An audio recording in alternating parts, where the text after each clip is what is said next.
67 пратеници гласаа за да почне процесот за укинување на техничката влада на 100 дена пред избори. Законското решение предвидува елиминирање на досегашниот модел кој се применува од 2016 година, откако беше донесен Пражинскиот договор. Во образложението од владата која предлага стои дека целта е да се обезбеди поголема стабилност, правна сигурност и заштита на јавниот интерес преку доследно заокружување на реформските процеси. Опозицијата побара да се симне од дневен ред затоа што е дел од реформската агенда и треба да се укине на ист начин на кој е донесен.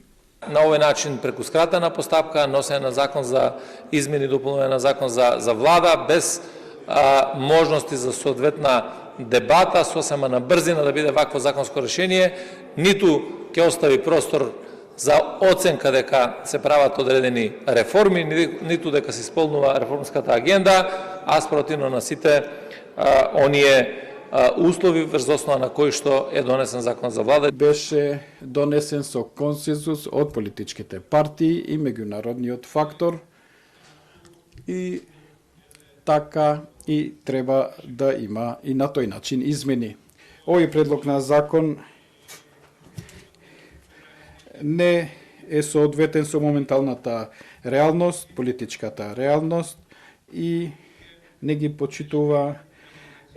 почитува демократијата и консенсуалната демократија. Еден од аргументите на мнозинството зошто опозицијата не треба да се плаши дека потегот е насочен против нив е и тој што се предлага законот да не важи од следните парламентарни избори, туку од тие по нив.